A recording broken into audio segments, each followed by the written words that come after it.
Hey, listeners, before we get started today, I want to give a quick shout out and word to our sponsor, our very first sponsor, Rapido Solutions Group. Danny Frisco and Roberto Icaza, two longtime friends of mine, guys I've known for 10 plus years, the CEO and COO respectively and co-founders of Rapido Solutions Group. These guys know what they're doing. I'm excited to be partnered with them to give you a little glimpse into their business.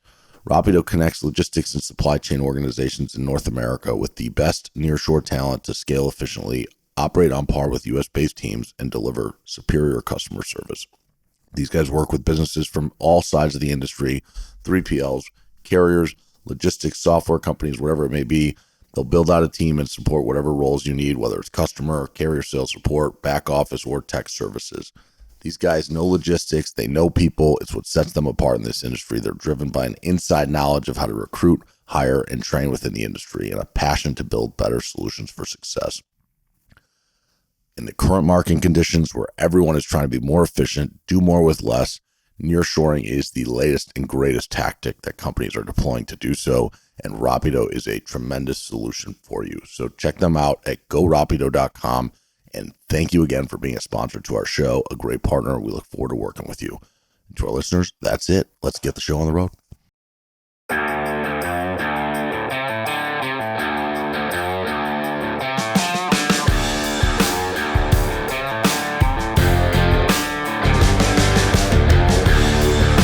All right, welcome back to another episode of the Freight Pod. I'm your host, Andrew Silver. I am joined today by Mr. Ryan Petersen, CEO of Flexport. Ryan, welcome to the show. How are you doing?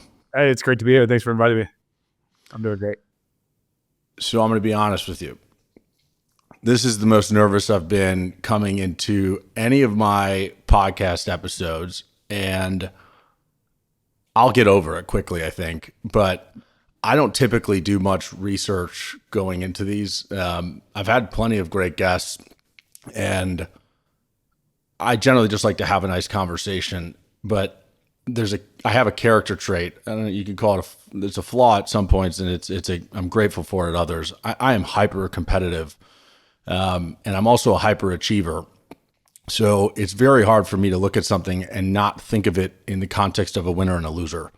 And I certainly am not thinking of it with respect to you and I, but more so, you've been on a lot of podcasts. I mean, you most recently were on My First Million, which I actually listened. I had some back issues yesterday, so I got a massage. And as I walked in, the lady was like, there's some spa music playing, and I was like, "Would you mind if I put this on instead?" And it's just you on this podcast. I have a weird mental image.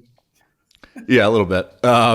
But in any case, it's the challenge is I look at this and I'm like, okay, I have to have a better conversation with him than all these other people have had. Spicy takes then. Yeah. So as weird as that sounds, as you were talking about, like someone who's like obsessive over, finding love. It's like, I'm going to have the best conversation with him. That's not creepy at all. Yeah, it's not creepy at all.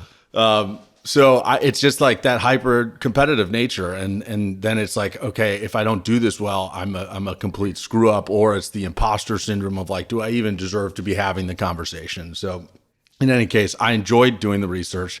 I'm an ADHD guy, so it's always last minute and procrastinated. So I've gone through like 6 of these podcasts in the last 24 hours. My wife is here with me. And we were laying in bed last night listening to the Dynamo Ventures one you did maybe at the beginning of the year. And one of the things she said to me was, she's like, you two are very similar people. And this is kind of weird for me to listen to. The thing that actually I think most related to her was from your My First Million podcast, talking about the stadium rule. And I don't know what you called it, but I don't know, I think there are a number of reasons my wife fell in love with me, but one of the reasons that I think she thought I was like a smart person was when I first took her to a Bulls game. And as we walk into the area where you go into the United Center, and she's like, okay, let's get in line. I'm like, no, don't get in line here. Keep walking. It's like, you never get in the first line you see. It's where everyone goes and they just stand there. And if you just walk a little bit further, you'll find a way faster entrance. It's crazy. I did it at the Cal-Stanford game this weekend. I saved an upward. There was like huge bottleneck at security or something, there was another way. I saved me and my friends 45 minutes. They were so impressed. It works like a charm. And There was another entrance. I'm curious, can you extrapolate that, pull that out and talk more about like how that applies? And I've never thought about it in other areas of life until I heard you say it. First of all, I never heard anyone else talk about it other than the people I've shared it with. So that was while I was actually getting the massage, and I kind of looked up like, what the hell? But talk about that for a minute for me, will you? Well, just, humans are, we're mimetic people. We imitate others. That's like, it's actually a superpower that we have. Like animals aren't good at imitating one another. So they sort of like have the amount of intelligence and skills that they're born with, and they don't add more. Humans are, the way that we learn is we find someone else who's doing something. We see what they're doing and we copy it. And that has like allowed us to build civilization. Everybody's standing on the shoulders of giants or like learning from others. But it has a couple major downsides. Like one is herd mentality. You sort of just copy people blindly. And two is that, imitation, if everybody does the same thing, is sort of lame. You get like drones that aren't really thinking for themselves. That's like bad in and of itself. And then I guess the worst part of it is that when we have a competition for, you get a lot of rivalry over scarce resources. Like if there's only one of something and everybody wants it, you get, next thing you know, you have fights and violence, and it's sort of a big core of human nature where you get a lot of this violence from is the fact that we're mimetic, that we copy one another. So, and there's no avoiding it. I think actually you can hack yourself on certain instances to be a contrarian or to, find a better entrance to the stadium. But on some level, you are a mimetic, you are an imitator. It's like part of human nature. So it's really important, I think, to find good role models and like imitate people who like consciously choose who are you going to imitate, so you become like them rather than like imitating. There's another aspect of this, like you sort of become very similar to the people that you spend most of your time with. Yep. So you can consciously sort of choose who you're going to spend your time with and make sure that those are people who uplift you and compel you to do bigger and better things with your life. There's a lot of ways to use this, but it's I think profound knowledge that we are imitative creatures. We'll talk then about, just for a second, a role model of yours, given that you just walked us down that path. Yeah, well, actually, I got this line of thinking. I learned about it from Peter Thiel, who took it from René Girard. So he's the philosopher that sort of developed this mimetic theory, it's called. So if you're interested in that, there's a great book called Wanting that my friend Luke Burgess wrote actually about this. It's a wonderful book. He takes René Girard's books, which are quite dense, and makes it kind of like the Malcolm Gladwell version that you and I could understand. Like that's what I was going to say. That's what I need. Yeah. You say dense, I get a little scared. Fantastic book, Wanting. But actually, no, role model of mine that I've had for many, many years is Tony Robbins, who also is a teacher that, like, if you want to learn anything or develop anything, you need to pick a role model as like, get a good coach, get someone who's done it before, no reason to reinvent the wheel. I was lucky enough to discover a Tony Robbins book like when I was 25, and it really kind of changed my trajectory. And I went to one of his seminars, The Walk Down Fire, like 20 years ago. So big Tony Robbins fan. So talk about that. What about, you're 25 years old, and what about Tony Robbins kind of struck you, or what was the impact that it had on you that kind of course corrected or set you on the path that you were looking for? Yeah, well, I was 25 years old. I was living in China. I'd been there for over a year. I had some like bad incidents with people I thought were my friends, and turned out it's kind of like I went home for a few weeks back to the US, and I came back and they'd like thrown away all my stuff and like just kind of disrespected me. It was like, whatever, it's true, it doesn't matter. But at the time it was like pretty down in my life. I'd been drinking too much alcohol, and I was just like at a low point in life. And I told my dad about this, and my dad actually recommended this book called Awaken the Giant Within by Tony Robbins. So I read it. It got a lot of exercises. Tony Robbins has a lot of frameworks in there to help you do better in life. Probably the most important Tony Robbins framework is that you can program your brain for what gives you pleasure and what gives you pain. Like fundamentally, that's what our brains do, is avoid pain and seek pleasure. Like your brain is kind of simple. But you do have the ability to consciously kind of rewire what you associate pain and pleasure with. And if you're not doing it consciously, it's probably just happening to you. You're going about life like doing things that aren't good for you, and we all have some bad habits, but if you can kind of consciously program that to make sure you're getting what you want. So I did like this big exercise because I wasn't getting what I wanted. I was suffering around my values. Like, what do I care about in this world? What kind of life do I want to live? What do I value? I'm 25, like partying in China. Like I hadn't really taken the time to do that, but I got that from Tony Robbins. It's a super useful exercise for anybody. Every company needs this, and companies do it. These days, good companies take the time to set that up, but a lot of people don't bother for themselves. That is even more important. And I realized that up until that point in my life, when I was 25, my number one value in the world was adventure. I hadn't consciously chosen that, but like that's what I was into, man. I was like, I'd been to, I'd lived in like 5 countries by the time I was 25, spoke 5 languages, like just was like always hitchhiking around South America, or like in China at that time. This is pre-iPhone, so like I'm on my own. I don't have a smartphone. Like you got to talk Chinese if you want to get anywhere. And so it was all about adventure for me, and I realized that was like also leading to me some of my problems, because like someone who's having a lot of adventure probably doesn't have like really deep, loving relationships. Because I'm off chasing the next thing. Like, so no wonder I'm getting friends who are like treat me like crap. Like I barely know these people. Like, so I don't know. This is all resonating with me. I almost sent you an episode of my podcast to listen to, and I was like, he probably doesn't want to listen to my nonsense for 37 minutes. But I did an episode by myself that I called "Just Do It," and I reflected on my life, and I think a critical flaw of my approach to life early.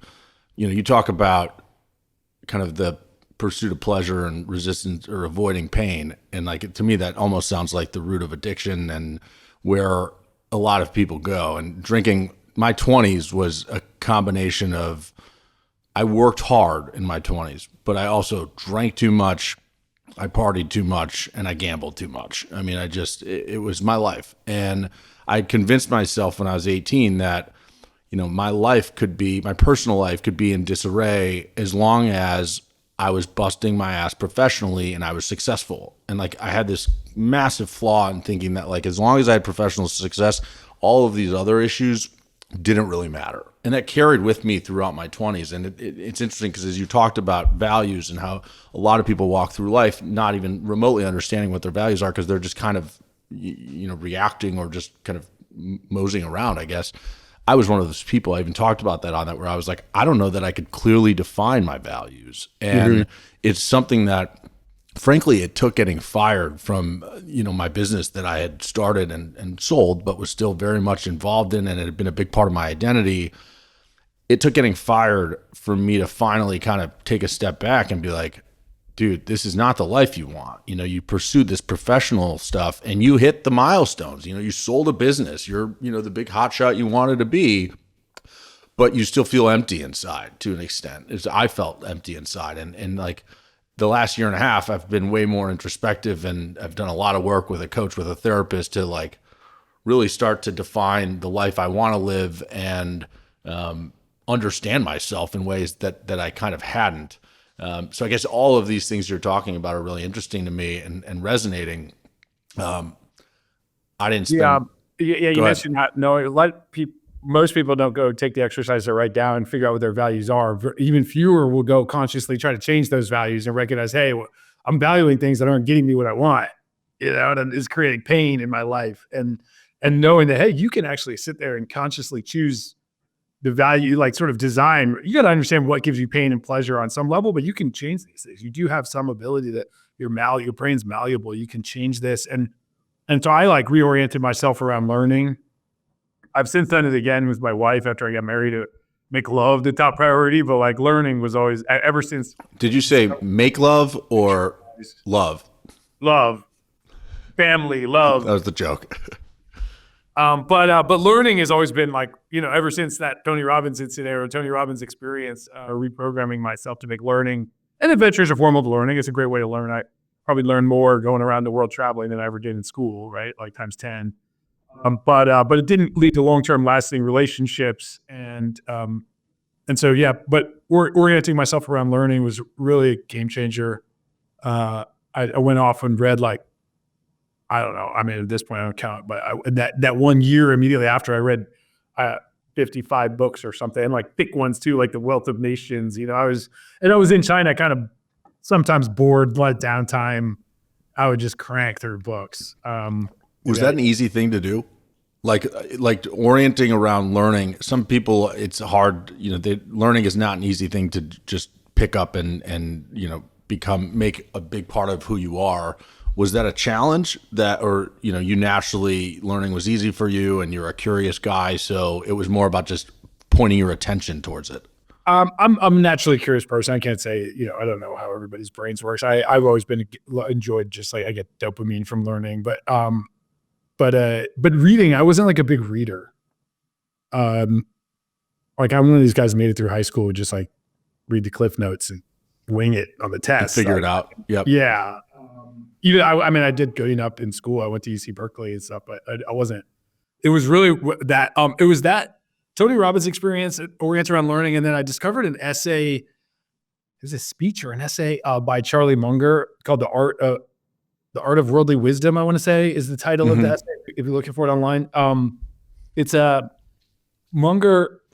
Munger is Warren Buffett's business partner, and that essay's all about.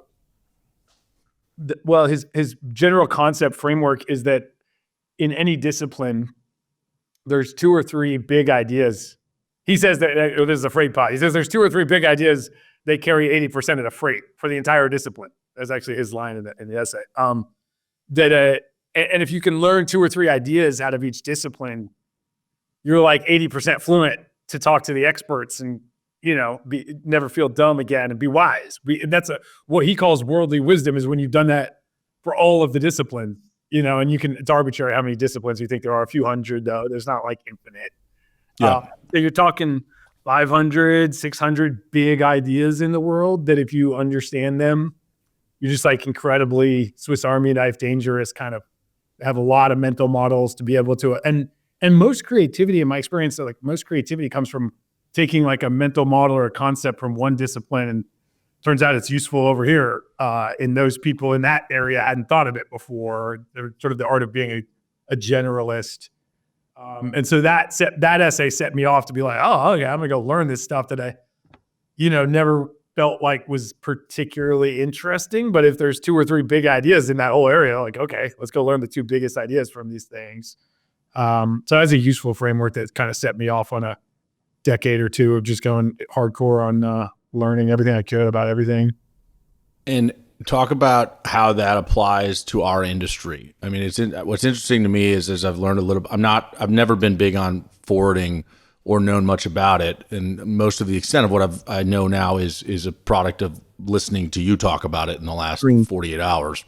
But there seem to be quite a few similarities between my domestic freight brokerage world and your freight forwarding world, especially when you look at the kind of landscape of competition, the legacy players and how they behave, how they interact with their customers.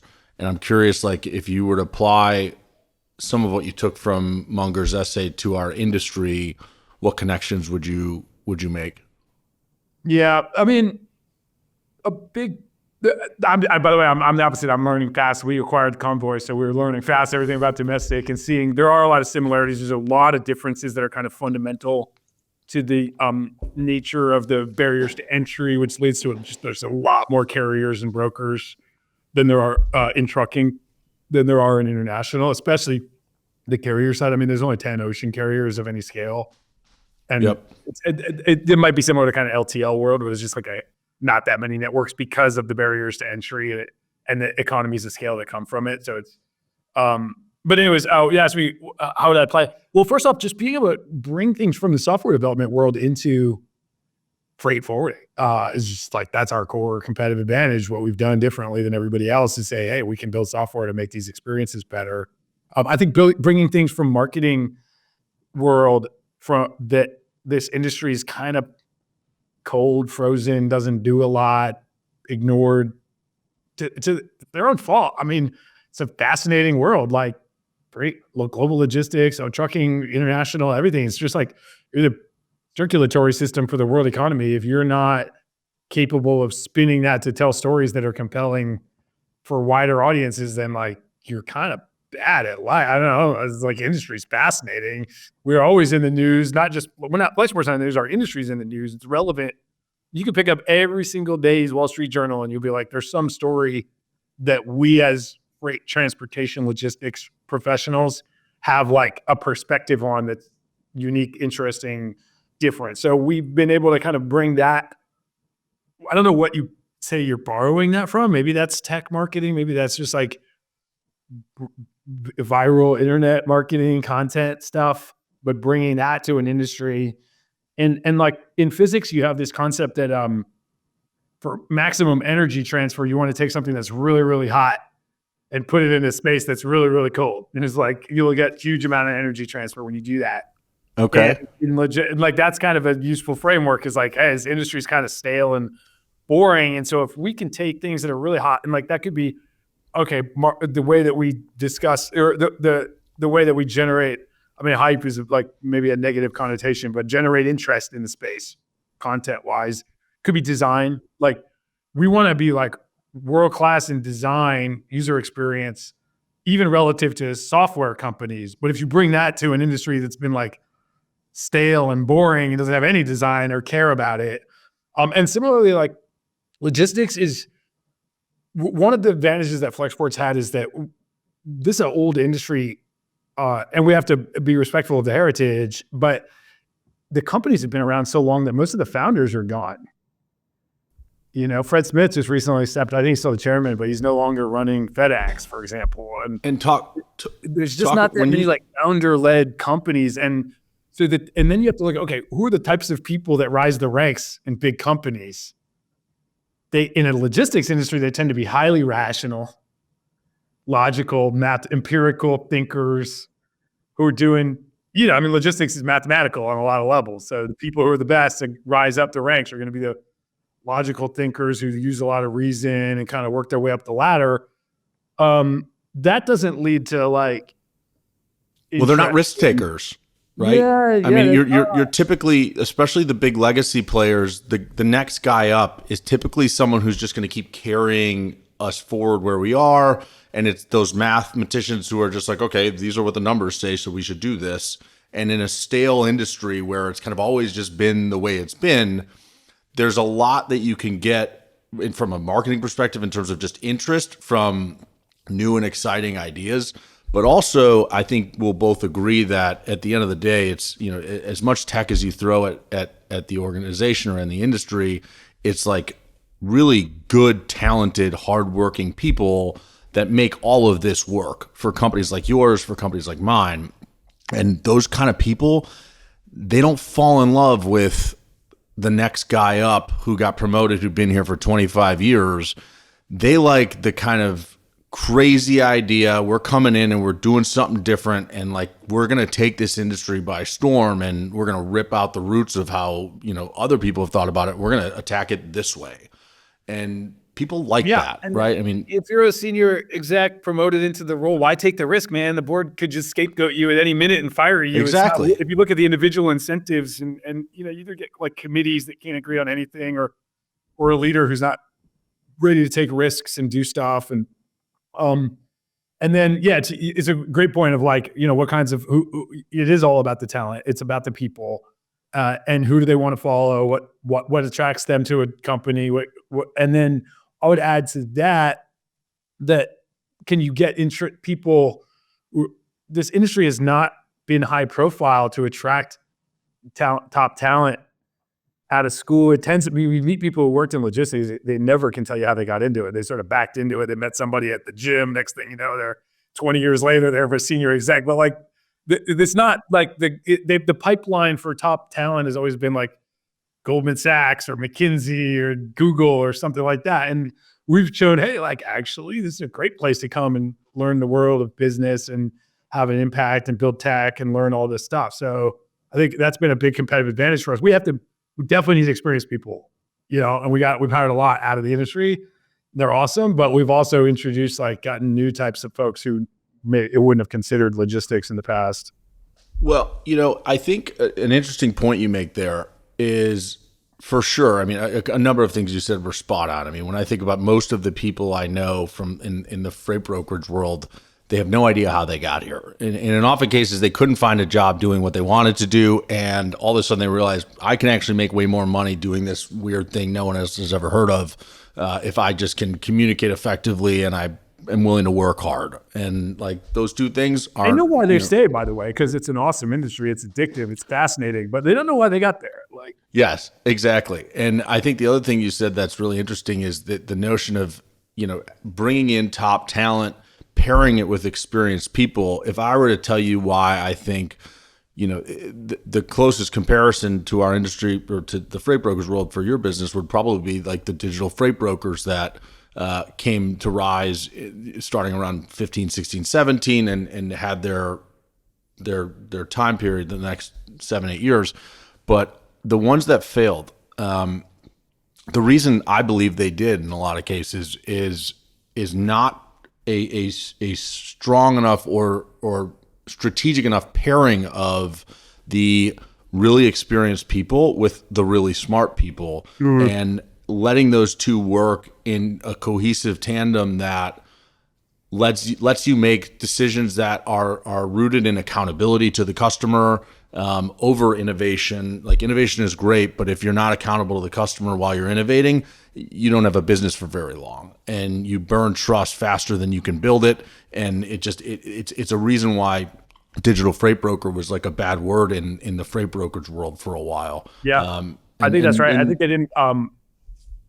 This is one benefit we had, and maybe this comes back to your original question. Hey, how do you apply these worldly wisdom types of ideas to this industry? Is that I've been good at relating to all kinds of people, and I'll sit with the engineers and geek out on architectural design code, what the product needs, the software needs to do, and then go drink whiskey. I don't drink anymore, but then go drink whiskey in a bar in Hong Kong with the air freight guys and try to get some better rates and then sit with the old school forwarders and the customs compliance people. And there's a lot of different personalities, cultures, ages. Our first 5 employees, I think the average age of Flexport was I don't remember. One guy was 70, maybe employee number 6 was 70. I don't remember how old our first employee was, but she was in her 50s for sure. It was always need that mix of, that's where the dynamism comes from in this business.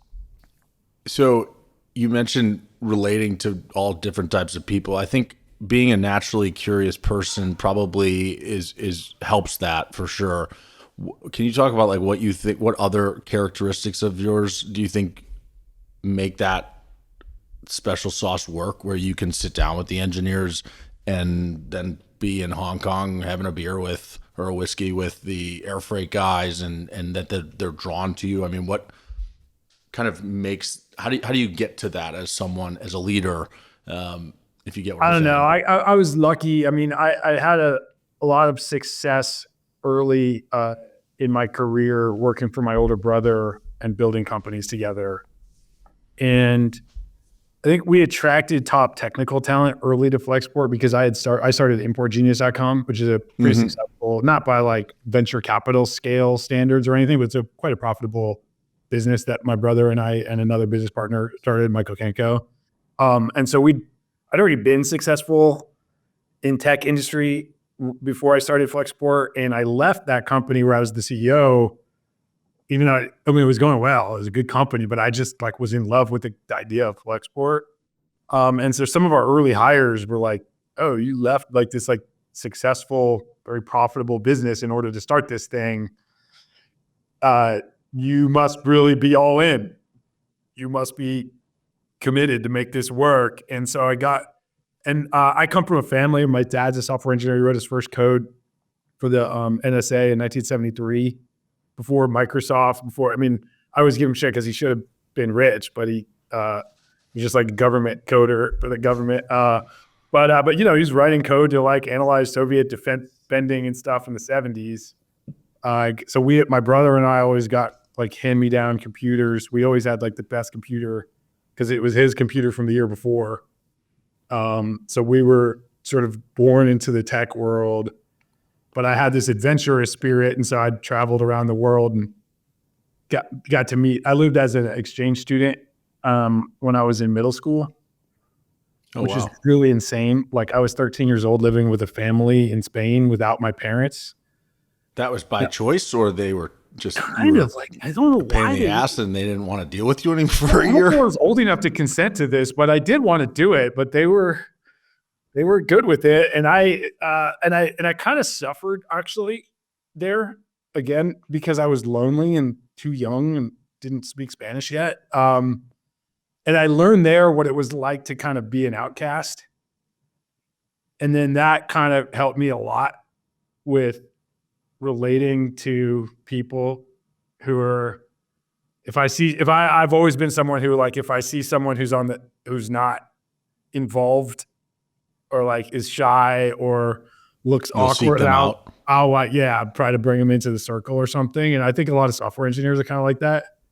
So I had a good gift for like making people feel comfortable and welcome and building kind of a culture like that in the company. And then we always were, some of the first employees were like old school freight hands, freight forwarding hands. And then we just built like a really cool camaraderie early days of software, like people with very different backgrounds. And we were kind of tying it all together, having fun.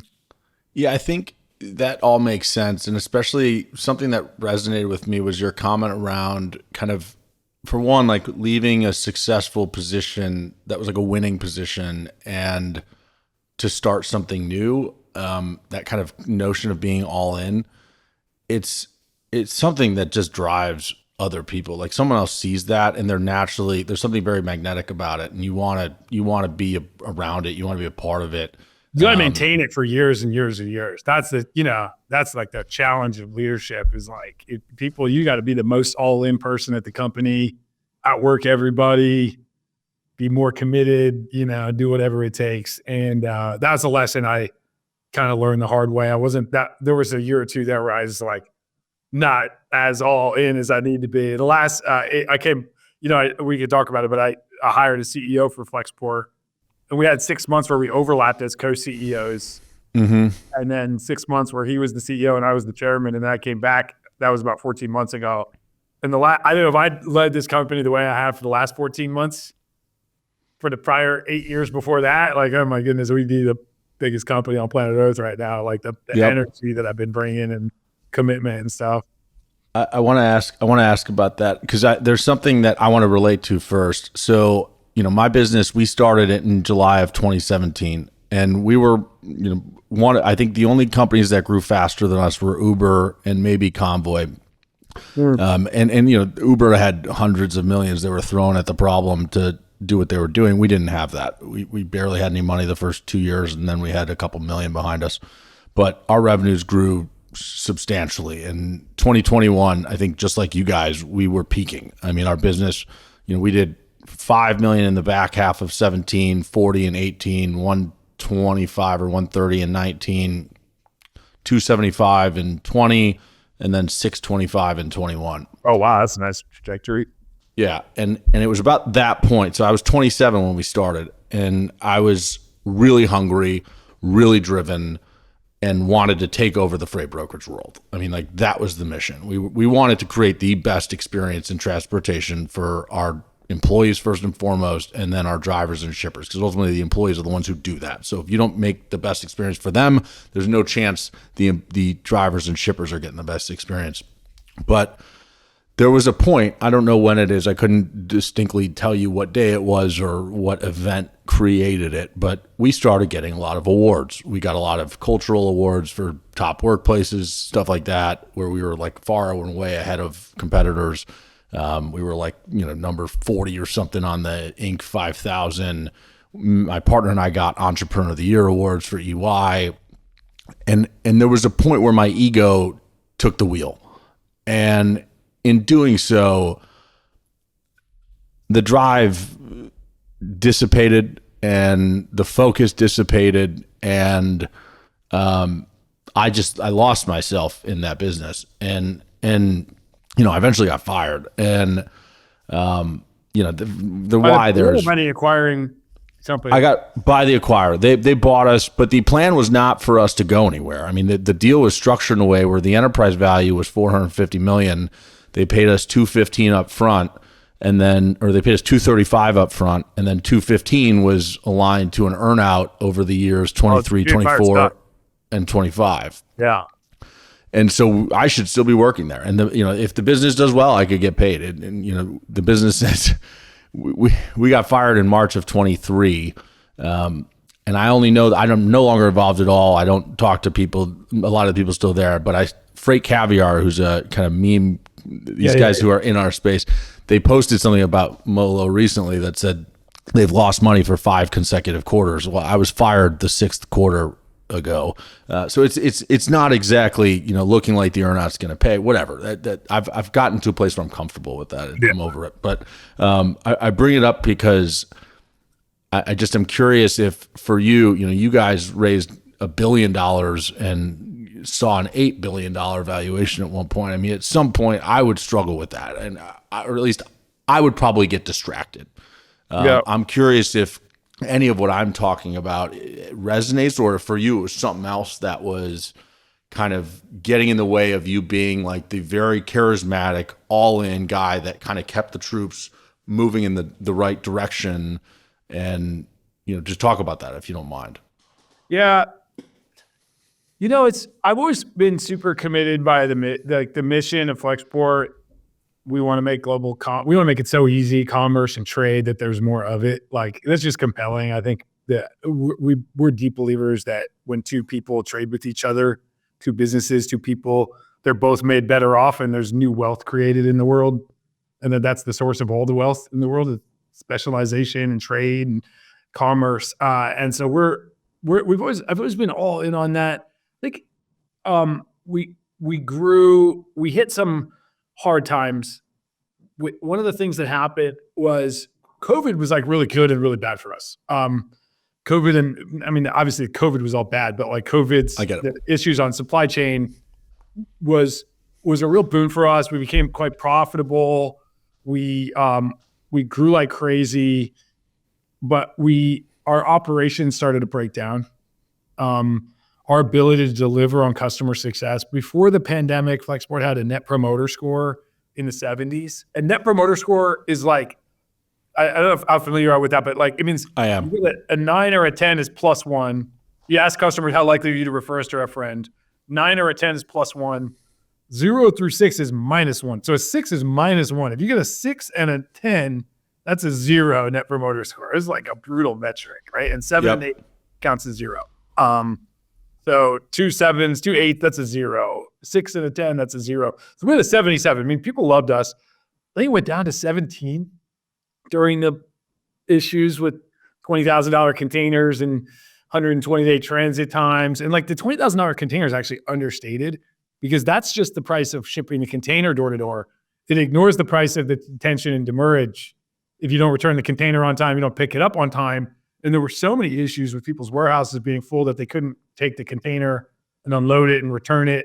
So they're racking up charges and like blaming us. And it became really ugly. And some of the joy, it wasn't just that the joy wasn't there. I mean, I love solving problems, but I started to feel like, man, I'm not like good enough at this operational piece. Like, operations is about doing the same thing every day a little bit better. And my personality, you blamed yourself. More creative type. Like, I want to create new stuff. I want to solve problems with technology. Some of these were real people, operational, like dialed up operators, processes to go. And I didn't have enough good frameworks for that. I've never had a job, and certainly not a job in this industry. I've been an entrepreneur. I mean, I made pizza at Domino's when I was in high school, but I never had like a real job. And so I just was feeling like, man, am I the right leader here? And so, yeah, I did get a little bit down on my ability to execute. And my plan was to hire a COO, someone who's just like right hand. I wasn't trying to lead the company.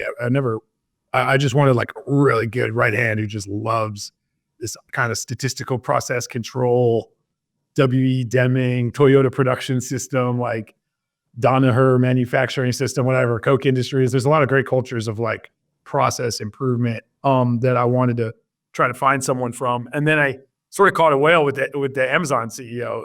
And I convinced myself that, no, and I can't blame anyone but myself, I convinced myself that he would be better at the CEO job than me. And so I wasn't like running from anything. I stayed as the executive chairman, but there's something about being the founder of the company that nobody's going to ever, very hard to replace a founder. It's just like the level of commitment, deep knowledge of all the people and where the bodies are buried, how the thing got the way it is, all the decisions, the culture, the processes. So yeah, it turned out not to be a good fit. And the board asked me to come back after just about 6 months where I was the chairman. And for you, like when you got back, I mean, how do you get your arms around the thing again? Like, how do you figure out what we need to do? I think I remember when you came back seeing, and I think this makes sense, that you spent a lot of time in front of customers. Yeah. Which is always, listen, that's what I used to do is if I was unsure of anything, I just started talking to our customers. If I was leery, if I was worried about our service or the way we were taking care of customers, I just started calling them and asking them what the hell was going on, and then let that lead me to whatever internally I needed to look at.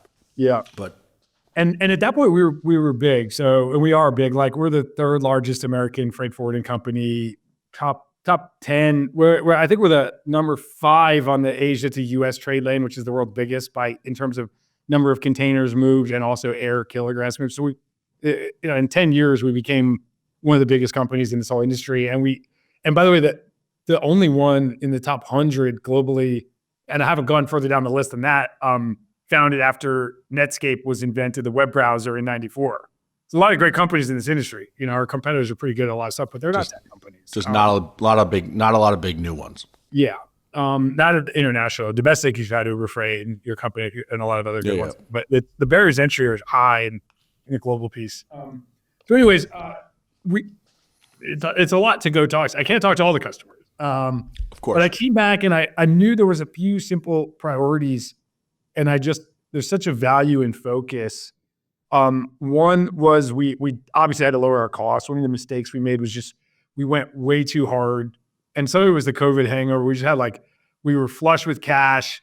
Business had been profitable. We're like, let's go triple down on tech and just win on tech. And we hired way too many software engineers and expensive, and we just couldn't afford it. So we had to do a layoff there and cut fixed costs. Software was a big expense. We still had more. By the way, we still have 400 software engineers in the company even after the cut. So it wasn't like you can do a lot. It was 400 software engineers. But we had to cut our costs, fixed costs especially. We didn't cut any people who were facing customers. It was all the cost cuts had to come out of non-customer facing roles. So it was basically like finance, HR, legal, tech, where almost all the costs came out of. 2 was we had to really upgrade our quality. And we had, in pursuit of efficiency, so one of the most valuable pieces of tech that we built at Flexport is this workflow engine. So on an international shipment, door to door, there's something like 108 tasks on an ocean freight in our system that have to be completed by a human. That today, and now it's 88 because we've automated 20 of them in the last 6 months. But there's 108 tasks in the system for an ocean freight standard container. And that's great. We built great workflow software. It makes our people efficient, high quality. It makes sure that you don't forget stuff to do and you do it on time and everything like that. But the mistake that we made was we were organized. One of the things that let us grow is we were organized in pods. We call it a squad, but I think in trucking brokers often call it a pod. So it's a dedicated team of operators that are owning that customer's freight. They're doing the operations and the account management and the sales and a customs compliance. It's a cross-functional team that does all of the work for that customer. And it lets you behave like a small business even as you grow. And then when you get bigger, you split the squad, you can serve more customers. And so that was how we were always organized. And then in pursuit of efficiency, what we did during the period when I wasn't CEO is we broke it into that one operator did each task over and over again across everybody's shipments. And efficiency, it'd be really good at doing the same thing over and over and over again. Well, 1, employee engagement went way down. No one wants to do that. 2, there was terrible quality because, You have like 50 operators this working customer, and no one's owning it when something goes wrong, which it always does. It's global logistics. Like stuff's always happening. So I knew we had to go reorganize back to the old way of working, like a squad dedicated to the customer, sitting together cross-functionally in the region. Don't worry about costs, like putting this in the low-cost location, like put it in the city where the customer is. I'm not saying we don't worry about cost, but like much more important is quality. And so that was obvious. We had to go re-emphasize quality. And then the third piece was our unit economics. We had gone, like our take rates, like the markup above our costs had gone way, way down during just a 6-month period. And it was we didn't raise prices. Our freight audit systems had broken.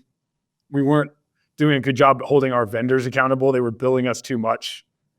And so the net of that, well, just dramatic turnaround. We went from burning, I'm not going to show the numbers here as we're working on like the big announcement the day we turned profitable, hopefully soon, but just a night and day, like massive turnaround. Yeah, so it's kind of clear, like I never left the business. I was close enough to it that I knew what to do. Some of the stuff like needed to have some more courage, probably doing some hard decisions, but we got it done. that's great. I mean, it feels almost like that example of switching away from that new model you went to where one person did this task and this person did this task and whatnot. Feels like a decision that might have been made by someone who wasn't necessarily from the industry. It's from the fulfillment world. We see it in e-com fulfillment. It's not possible to you're not going to have a person like take the customer's order, unload the truck, put it on the shelf, pick it off the shelf, bring it back. Like you would never organize that way in fulfillment. We have an e-com fulfillment business now, and it's not organized that way, but it makes sense. You like break everything into little parts and you kind of treat people like robots, and that's the Amazon fulfillment world for you. Yeah. It's the right way to organize that business, but it just doesn't work in B2B global logistics and forwarding. Yeah. And I'm curious for you as you know, the business is turning around now. How do you think about like where you go from here, like especially with respect to technology and automation? I think I saw, maybe it was a tweet that you were crediting Elon for a number of things, but one of his points was like automate as much as possible or nearly everything. And I'm curious how you think about automation with respect to what you can automate that versus what you need, you know, high quality people involved in, and like when you know quality is at risk if you automate, right? You want to reduce cost as much as possible. And so you're going to look at all these avenues to do it. But when you remove the human from X, is there a risk that quality diminishes and then we're back to a place of customers being unhappy and us not growing our business anymore and not being profitable, blah, blah, blah? Yeah, for sure. No, actually, in Elon's process, which we use at Flexport, automation is the last resort. You don't automate anything until you've run the first four steps of the process. And so step one is challenge the requirements. Just be like, who said we need to do this? Why? Which individual person is requiring us to do this step? What law are we following? What regulation, what rule, why, who designed it this way? Really question it. Deleting steps of processes. Then you simplify and optimize a process. Then you work on accelerating the cycle time.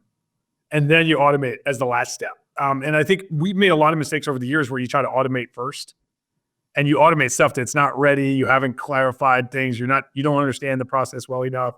Automation can make you brittle because it's hard to change. Like, you know, the iPhone is still made by hand. It's not that Apple can't afford robots to make the phone.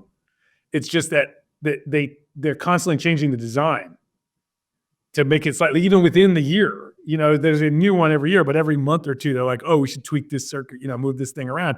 Well, if you had to retool all the machines, like versus, hey, in a couple hours, you can retrain the people how to do it. So there's a lot of benefit to having people do work rather than automation. In many cases. Now, there's a lot of rote boring stuff that people don't want to do, aren't good at. Like we now are tech for extracting data out of documents, OCR type tech, costs us a tenth of a penny or less. It keeps going down to get all of the data, and the quality's higher than a human being if you have to pull data out of documents. So what we've done in that workflow engine that I was describing, where you have these like chunk it down into steps, turns out those steps are simple enough that now automation is pretty straightforward and easy and relatively risk-free. But you still have to go customer by customer and configure it and make sure that actually this customer delivering to this location would not break their SOP if we automate the process and turn it on one customer at a time when you automate something. But we're right now, because of AI, we've made these processes simple enough, these workflow steps, like it's basically a custom web form that AI can do a lot of these tasks. And we're automating 1% of them a week. We of the 108 tasks, we automated 4 of them in the last, we went from 16 tasks automated to 24 in the last 8 weeks, like 4 a month, basically. And so we're just kind of chunking it off. And then if the automation fails, you have to have good detection that, hey, it didn't do the thing it was supposed to do. A human picks it up. And we have so it's like you have a percent of tasks that are automated and then a success rate of the automation and then a percent of customers that it's even applied to. So after it all, you still have a lot of people in jobs and that's just in the operations jobs, to say nothing of all the other work. Like one of my theses has always been, if you actually fully automated everything, you would need more people. That you'd have more salespeople, more engineers, more account managers, more finance people trying to track the number. You'd be massive. Like you'd need so many people to manage the whole thing. That's an interesting way to think about it. I'm trying to visualize. Probably not true for the civilization as a whole, but I think it is in the long run. You create new jobs. Like we used to dig holes with our hands, or with a stick. So, I mean, I heard you recently say something along the lines of, in looking at who you're competing with, you were talking about AI, and it's like, why would I want to go start a business that's just directly in AI? Because then I have to go compete with the smartest people in the world versus, competing in our world where, in a lot of cases, they're short-sighted people is probably the right way to think about a lot of the decisions that are made by legacy players in our space. And I'm just curious for you, as you think about, like, your business has been known as like the tech forward player in the space. AI is coming and or here in a lot of cases. And it seems like the rate at which it's going to be applicable and the impact it's going to have is like exponentially growing. Is there concern at all that this technology is democratized across the industry and allows for other players to catch up? Or how do you then stay ahead of the curve knowing that all of this is coming? Totally. I'm paranoid about it. I think it's a revolution that's going to happen in logistics. Logistics is probably the industry that's going to be most susceptible to applying these things. If you just look at what AI is good at, so many of our use cases are just square down the fairway. This is just very good at email communication. I often joke freight forwarding should be freight email forwarding, and AI is really good at. That's what it does. Is a text generation engine. It's good at predicting the next word in a sentence. It's very good at reading text and replying to it. It's very good for doing boring things like pulling data off of websites and web scrapers, extracting data from documents, route planning, optimization. You're going to see almost everything. And I think who knows, the world of AGI and true human level intelligence, maybe that makes all of us irrelevant in freight forwarding and global logistics. I mean, maybe you just I refuse to think about that. I don't, it'd be kind of cool. We can all just become gardeners or something. I don't know. But I don't really worry about that. But I do worry that other people will apply this stuff faster than us. And especially in the last year, we had a lot of distractions, doing reorgs and new CEO, a lot of leadership changes that I had to make, and a lot of stuff like that I'm like pretty paranoid that we didn't make as much progress as we should have. In the last 6 months, we've been going hardcore, and the results are incredible in how we apply AI. I think we have a big advantage over legacy freight forwarders and other logistics companies in that we make almost all the software that we use to run our business, all the tools we make ourselves. And so we control the code base for it. We could just add AI anywhere in that end-to-end phase that we want. And we're taking freight all the way Flexport works. You place orders to your factories through our system. We generate logic for how to consolidate those orders. So across multiple factories, we can maximize utilization of the containers, place the booking on our contract or your own contract. If you're a large company, you sign a contract with an ocean carrier directly or another air freight provider. We manage the execution of that contract, though, to place the booking, get it onto the ship or the plane, track it all the way to the door, clear customs on both sides, right, and deliver all the way to the warehouse, and then route it into last mile networks for home delivery and delivery to stores. So it's like a full end-to-end all the way from the factory to customers' doors. Anywhere on that journey, if we see a place where AI could optimize anything, we just go do it. We put it in our own code, goes live within a week. Whereas if you're like some AI geniuses, of which there are many attacking logistics now, a lot of great companies, you might have the same solution. First of all, you don't get the visibility into what the problem set is. You got to go beg some legacy provider to try to integrate into some old school TMS that they don't own, that they buy.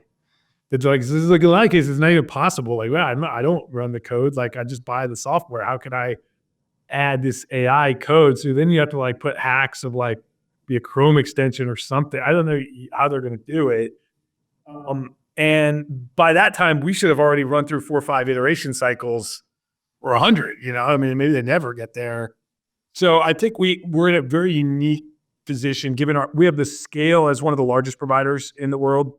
The scale of data and the breadth from a horizontal, like we cover the whole end to end, so we can have distribution models to train the data, distribution to just push it live. Nobody permission is required and just go live. So we're having massive impact right now. We don't, in some cases we make our own machine learning models and things, but even just taking AI models, foundational models from OpenAI, from Anthropic, we use all of them basically. It was always a negotiation of who's going to give us the best prices, but we've seen huge gains from this. So I'm like more bullish. I told the automation story for like the first 5 years of Flexport, and I had like stopped selling the automation story because it was so hard. But now all of a sudden with AI, it's just like, oh, actually this is working. Like we can start, and on some level, all you have to believe is that your automation will make you cheaper than everybody. And if you're cheaper than everybody, you're the biggest in the world. And we want to be the cheapest and the best. We try to tell both those stories, but like either of those stories would be sufficient probably to make you a massive, massive company. I think we can be both, but. Yeah, man, what resonates is the combination, having the scale of data that you have. There are others who have that, but they likely don't also have all of their own technology and the talent to go implement it, and understand these things. So. Yeah, I mean, and that's too what these people want to work on too. I mean, that's how you're going to attract the top talent is give them, apply the latest and greatest in technology and in AI and putting it into this kind of system. That's a really attractive opportunity, I would imagine. Yeah, with the data sets to train things and, but I'm still paranoid, man. Paranoid, one, that other companies, these are smart people with more resources than us in a lot of cases, with a lot to lose and a lot to gain if they get it right. So not like I think we're going to be monopolists or be the only people figuring this stuff out. The prize is too big. And I'm also paranoid that just like smart people smarter than us come into this space. If you were starting from scratch, how would you do it with an AI world? Like we have tech debt of our own, like legacy code that's 10 years old now. And so you got to be super paranoid and like use that to motivate the team. Yeah, see that's another thing I've thought about, not with respect to your business, but just businesses in general that are building big, expensive software, and the idea that, you've spent 5-10 years building all this stuff and now someone's starting from scratch with, a blank slate and way better technology available to them at a way cheaper price. And it's like, how do you're ahead, but you're kind of catching up or you have to catch up because of the tech that you have and kind of the clunkiness, so to speak, of this big thing. Yeah. It's tech. So- we have tech debt. We have large company problems. You're big. You're bureaucratic. You got to coordinate with a lot of people. Two guys in the garage, can run fast as hell. Our industry is such that I think I genuinely believe in our core defensibility of competitive advantage, because you've got to have a worldwide network to move freight in and out. We ship freight to and from 147 countries. We've got contracts, all the major ocean carriers, airlines, and network of people and process all over the world to execute these transactions. So I think that makes it that's why we haven't seen a lot of clones. The clones that we have seen in Flexport, they're like, we'll be the Flexport for Europe or Flexport for Latin America, but Flexport is bigger than them in Europe. So we're the Flexport in Europe, not them.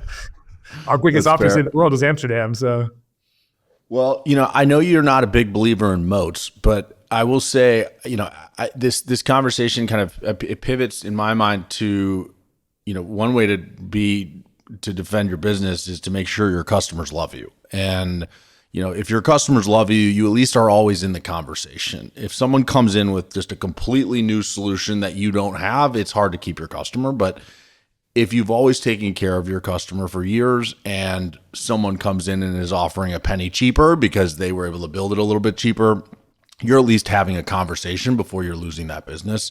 So I want to talk a little bit about I guess it would be your leadership style, or kind of how you think. I know you've talked about being customer obsessed, which is something that I used to talk about myself. And I'm curious, what does that look like operationalized? And especially, how does that, you talked about that NPS journey from 70 to 17, and then, back up to 49 last month. So we're grinding. I was going to say, I saw you grinding back. I heard you talk about that on the Operators podcast with the Simple Modern CEO. And he raved about you guys. Even when you were he said, even when you were 17, it was like you guys had a cold and everybody else had something way grosser. And so, but in any case, I am curious though. Talk to me about the nature of customer obsession, how you operationalize that in your business, especially in a big business where you're trying to make change, because that's got to be hard. Yeah.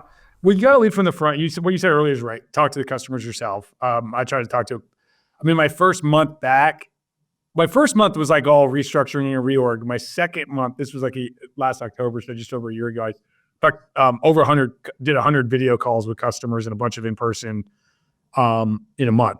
Just back to back to back to back. Get a feel for it. What's really happening out here? Now I need some scale in it. So I do a lot of customer events where I can get 30 minutes in person with 10 different customers in an evening, 30 minutes each. Yep. And so a lot of customer in person that way, where I get some scale in it, tons of video calls. Video calls are amazing. I travel as much as anybody probably in this world. Been to 18 countries this year. Wow. And I'm going to 4 more on Friday after Thanksgiving. I'm leaving for Asia. So get out there and meet people, is because it's not just customers I got to meet. I got to meet the ocean carriers, the governments. There's a lot. All your stakeholders, agencies, whatever it might be, investors. So go in person. There's no substitute for it. Lots of video calls. But again, okay, I've got thousands of customers. I can't meet them all. So we've got to have, NPS is not actually it's good.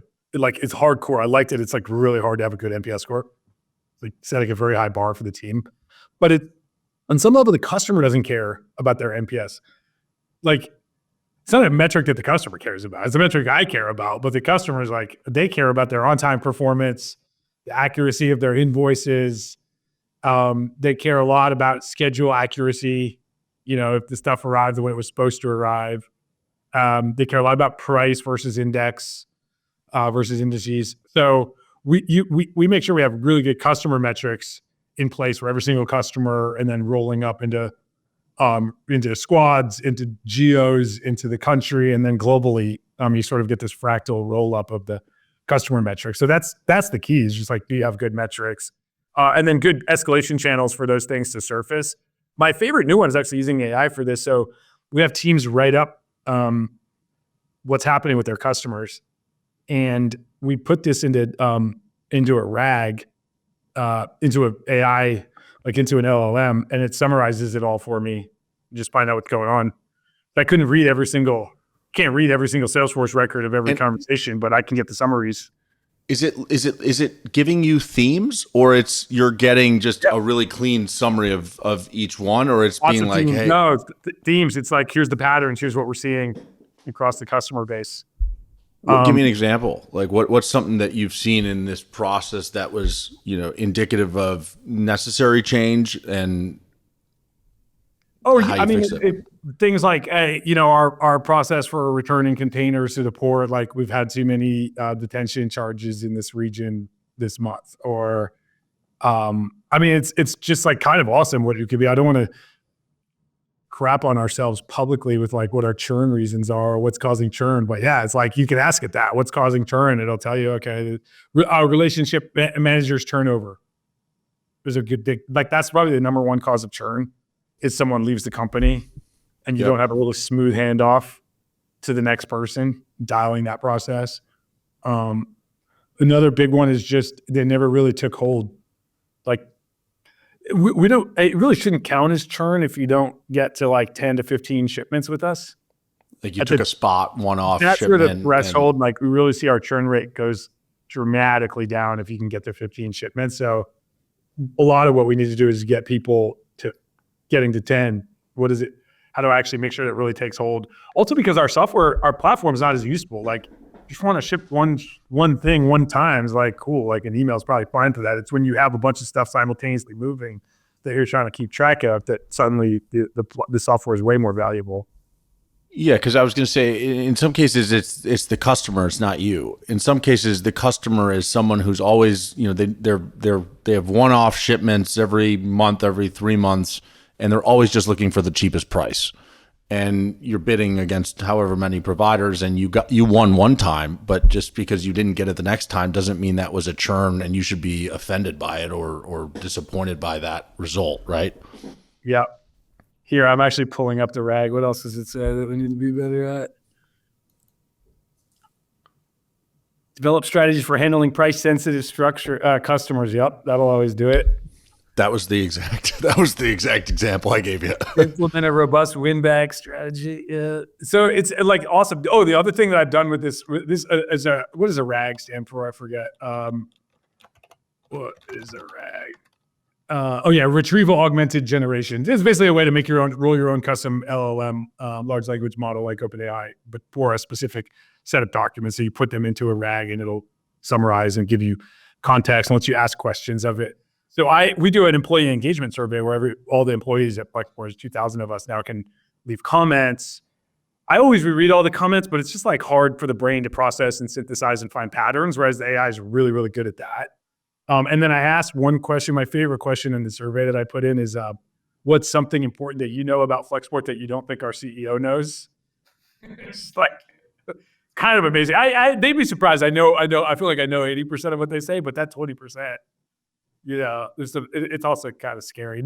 Thankfully nothing came through that was like compliance related, but a lot of stuff you're like, the front line, you always got to talk to the front line and hear what they got to say. So I try to meet with all of our teams. That's why I'm traveling.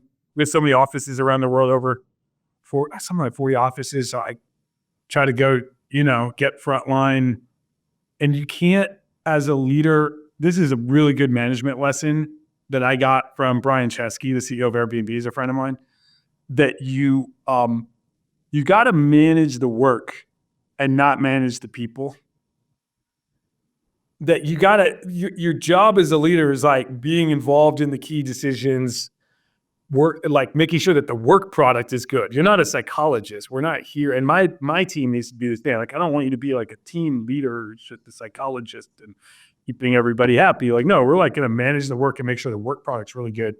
And it's very hard to do that unless you're touching the work and getting involved and talking to the front lines and developing information and intel sources within your company and outside your company to tell you what the deal is. Like, you can't just go through your leaders. They're gonna it's like the human nature. They're going to not tell you everything that you need to know. They not even because they're deceptive. It's just like human nature. They don't feel like they should burden you with these things, but they're like, you got to get out there. So every time I go to one of our offices, which is all the time, I come away usually with like 10 pages worth of notes. I just take out a Google Doc and I get people to just like, and one of the lines I'll use is just like, hey, cone of silence. Like, can I trust you? Like, tell me what I should know. Yeah. Unload on me, and I just like, all right, cool. And then I go solve those problems for them. It's not, and I think people know they trust me to the set because they know I'm not, no one get fired. I'm not looking to find people, manage them out or something. I'm just looking to solve problems. And it's hard to create it's not really scalable. I'd love to, well, I'm encouraged by the AI of like, if I can just get the thing, find better paths to surface this stuff so that it can be actioned. It's interesting because I'm so curious about this because I was a leader that was very people focused, I think like yourself, but I don't think my style was remotely scalable. And what I was really interested in, because I think, when we were acquired, we had about 600 employees, and then we took over their existing brokerage, which was another 300 plus employees. We got to about 1,000 before I was booted out the door. And yeah, I can joke about it now, but in any case, I used to every 6 months just open up my calendar for like 2-3 weeks, and it was chaos to try to navigate this. But I said, anybody who wanted a half hour of my time, you could have it. And it was a really good way to be very in tune with what the front lines wanted. And I think the people who took advantage of it loved that I offered it. It was not remotely scalable. And That's just who I'm going to talk to. I don't want every rando with complaints. You have to be careful not to make complaining the way to get CEO attention, Yeah, it also created chain of command issues. And I don't worry that much about that. People, the chain of command, if they don't like it, they got to know, hey, my company, man, I built this thing. I'm for sure going to be here in 10 years. I don't know who else is going to be with me. But. That's a good point. I wasn't brash enough to say that. It was more like the VPs were like, I don't like that you're talking to this guy because then he thinks he can come to you instead of going through me. And I'm just trying to help people though. I don't want to look, you can slag me and talk to me and stuff, but I'm much more like, let me go find people and see what I want to learn and talk to whoever. And then usually what I'll do almost in pretty much every case is I'll go back to the leader and go, hey, I talked to these folks in your team. Here's what I learned. And it's never, I'm not dunking on anybody. It's just like, here, I've helped you gather more information. And I do it in a way that respects that whatever was someone wanted me something confidential or something, I'm not trying to violate that. But hey, here's some problems that I think we can go solve to help, that I'm actually genuinely trying to help that person that I spoke to and help the leader. So another piece of this that I think is important with customer obsession is obviously quality. And I think to get quality, culture is a massive piece of that. And I want you to talk a little bit about culture and kind of how you've kind of engineered the culture at Flexport. And one thing I definitely want you to touch on is the notion of transparency, because it's something that I have is as forefront of my style as anything. And it seems like it's a big part of yours as well. And I'm just curious about how you think about culture in general, how you've engineered it, and then, weave in some of the transparency notion in there. Yeah. Ultimately culture is the thing that allows you to win. You mentioned earlier, I guess that you heard me say that on some podcast, I don't really believe in moats or something. It's sort of a provocative statement but I also like to call back to military analogy is like, well, moats didn't really work. Like they invented artillery and, we don't use moats anymore, right? So you find a way around the moat, under the moat, something. Like the moat is not the best analogy in the world. I think culture is much better as it is a defensibility mechanism for a company. Like the ultimate thing, if you have the best people working within the best culture, you probably will outcompete your rivals. Now, what is the goal of a culture? I'm very clear about that. The goal of Flexport's culture is velocity. And I remind people that who haven't taken a physics class in a while, that velocity is different from speed. Velocity has a vector, it has a direction. And so to maintain velocity in a crazy world like we're in, we've had in the last 5 years, what have you had? Port strikes, tariffs, natural disaster, the war, the Red Sea's been cut off, regulatory changes. You got to start measuring your carbon. I haven't even mentioned COVID and everything that happened there. So like the world's changing out from under you. We basically write annual plans every year in like the Q4. And then we like throw them out by March, it seems like, because it's like something has happened. Yes. The only way this works is if you have a culture that's really good at changing directions and maintaining speed through the turn, it's velocity, agility. And so I think there's a handful of principles or foundational things that help a company maintain velocity. And ultimately, again, that's the cultural foundation that you're trying to build. One is like a real sense of purpose. Like people are really committed to why we do what we do, that we believe in the value creation that we do for customers, for our own team, for our shareholders, of which our team is all shareholders, for even our vendors have to win, for society. Like we genuinely believe what we're doing is good. That you're getting fulfillment from this, that you're like learning, building your capabilities, growing. So having that sense of purpose, because the shit, it kind of sucks sometimes. Like work, there's a reason they call it work. Like sometimes it sucks. And bureaucracy or other BS that the world's throwing at you, there's a lot of reasons that you might give up, and you got to push through that friction.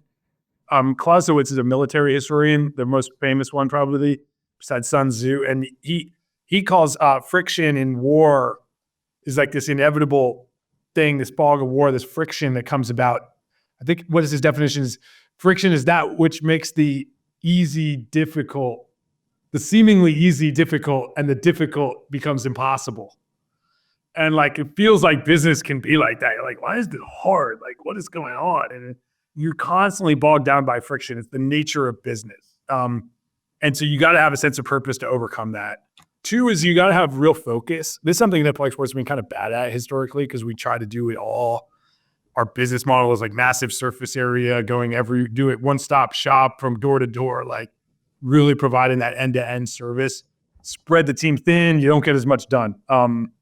You can do anything you want, but you can't do everything. So getting the team to align and focus and kind of concentrate resources on a set of priorities and saying no to lots of stuff. That's a key aspect. So it's purpose, it's focus, it's building trust. And this is the one that like we kind of really eroded with all the leadership changes that I put the company through. That you gotta, the people have to trust the leadership. Leadership has to trust the front lines. Departments got to trust each other. It's one team. We're all in it together. How do you, and so rebuilding that trust, and this is where you mentioned transparency is a big way to build trust. It's like, be honest, be open, show everybody, show your problems, be real, be authentic. Be vulnerable. Be vulnerable. Like you saying, I got fired, probably, it's one of the ironies of the world is that people think that if you share bad things about yourself, people won't like you, but it's the opposite. If you share the worst fact about yourself, people are like, I trust this guy more, I like him. And so, yeah, being vulnerable, being humble, practicing candor, like being honest with people and giving feedback. But in order to do that, people have to be open to feedback and open to living in reality, being humble, not thinking, try not to be, it's funny because our industry like often is like, oh, these guys are so arrogant. I'm like, not really. We just like are good at like finding interesting stuff and talking about it. But if you actually meet us, we're pretty humble, admit our problems. I think a really important aspect of culture is your decisions, how you make decisions.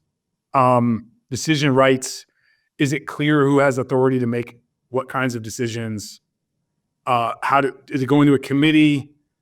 Is it just dying? No decisions are getting made. Everybody knows what to do. No one can do it.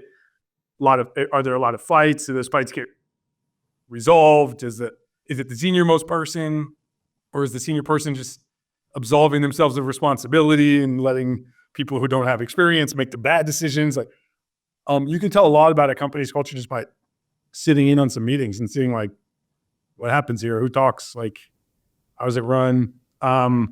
So I think what is the ideal structure in your mind look like for that? Because especially the bigger you get, the more bureaucratic it tends to get, and the bigger the worse it gets. Is typically how it is. Totally. And I'm just curious how you navigate that. You have 2,000 people, and I'm sure you want to, if velocity is what you're talking about at not ad nauseum, but like, as the central focal point, then like bureaucracy can't be tied into that everywhere. So how do you think about that? Well, and one of the most important learnings I ever had here, because I started Flexport because I don't want to be part of some bureaucracy. Like I can't work in a job in a company and be bureaucrat. Like I would kill myself. So I knew that that's not what I wanted. But it turns out the CEO being, I hate bureaucracy more than anyone on earth. Turns out that is not enough to keep bureaucracy out of your company. It'll show up. It might make it worse, because you got to be willing to go in there and own it. So developing, like there's a lack of process as often as not creates bureaucracy where like no one knows how to do anything or make a decision or get something done. And like the place like is just like, I feel like that's what happens in the government. Like, it's not so much that they have too much process. There's probably some of that, but also just like there's no way mechanism to get something done. And so nothing gets done. I don't know. I don't have experience there, I should say. But and that was one of the big mistakes I made early on that I corrected years ago, but that I learned early on. I felt like whoever's closest to the problem should just be the one making the decision. And like that works when you're pretty entrepreneurial, like really empowered, decentralized. Like it was awesome to work here at that time, but it led to a lot of problems of like lots of people think they're close to the decision. So you like got multiple decisions getting made that are different and like not aligned. You get people making like choosing two different software tools or two different systems that like we should just pick one. So like being more tops down, you can't be that's a pure bottoms up nature. You got to be bottoms up, like the team can make decisions and leadership can make decisions. Having the right level, clarifying what are the areas of responsibility, who can make what decisions is a key aspect for this. And doing that, the org chart should be the way this is done. And so the way you have an organization chart, we use a framework called RAPID for decisions. It comes from Bain, actually. The RAPID is like an acronym for who's going to play what role in the decision. And so the R is the recommender. Anyone can recommend a course of action. The D is the decider. The D is the most important person. So of course, asking who's the D, the first and most important question, you're going to change something, you want to do something, ask over and over again, who's the D, until you find them. And if you find two people who think they're the decision maker, they're both wrong. It's wherever they meet in the org chart, that person becomes the decision maker, which is often me. And then I can delegate and say, no, you're the decision maker. And then we got to write that down in areas of responsibility. In the future, when a decision like this comes up, we said that person was the D. So are there like Slacks or you get whatever communication channel you use? So one person is sending another person a message tomorrow. Are you the D in this case? Yeah, ideally we have lots of that going on. What we also just do, we have a weekly business review. So we bring I forget how many people are on this call. It's probably 75 people or something. Key leaders come in for 2 hours every week to review, and we go through every person's business and their metrics and what's going on. So there's a good forum there to like discuss topics weekly. Monthly business review for each business unit. So I do about 20 of those where it's a deep dive into the business unit, what's happening, that are at my level. 20, there's lots more at lower levels. So there's lots of forums on a very regular basis for people to just surface these things and troubleshoot them, and get to the answer. We don't have too many. I want to have more. This is not a perfect system by any means. I want to get more people escalating, make it more acceptable to, you sort of feel weird bringing something to the court of justice and having me make the decision. So I got to like reward people and celebrate them when they do that. Yep. But yeah, decision making is just like critical. The RAPID, by the way, the R is a recommender. I said that. D is the decision maker. I is input. So like anybody can provide input. You don't want to slow everybody down, but like, sure, get lots of input. But just clarifying that for the D or the decision maker makes life so much easier for them because they don't have to please all these people. They're like, hey, they're just an I. You took their input, but you don't have to listen to them. You should listen, but you don't have to do it. And that's very different if you didn't clarify that. And decisions will go way too slow if you're trying to make everybody happy. And it's kind of a jerk thing to do to be like, let me ask you your opinion, and then I just completely ignore it. But if I ask you and I tell you, hey, you're an input on this decision, you when you don't get your way, you're like, cool, well, they asked my input at least. Well, a good D will do their job to I think communicate to the I, hey, I appreciate your perspective. The reason I'm choosing to do Correct. the other thing is because I'm confident that X, Y, Z, whatever. Yeah, totally. And then the A in rapid is who has to agree for this decision to go forward. You're not allowed to put anybody in the A. So unless it's legal or compliance or finance, like you need budget for it, or you're like worried it might be against the law or something, I'm like, cool. Then you can put one of those departments in. But otherwise, you just have two Ds. If you put an A in there on everything, you're like, well, that defeats the purpose. So, but if you can't put someone in the A, or is there someone who's naturally an A? Like, no, if it's related, leave it blank. oh, just leave it blank. Okay. And how about the P? And the P is who's going to perform the decision once made. And sometimes it's the D, sometimes it's the R, sometimes it's someone else that needs to be told you guys are doing it. So that's the framework. It's nice. Rapid can be used. We can get 5 of us and go, hey, where are we going to go to dinner? Where, you can use it for anything. You don't really need to type this up. But then when the D can request, hey, you know what? I'm not really sure the course of action. Go write me a memo.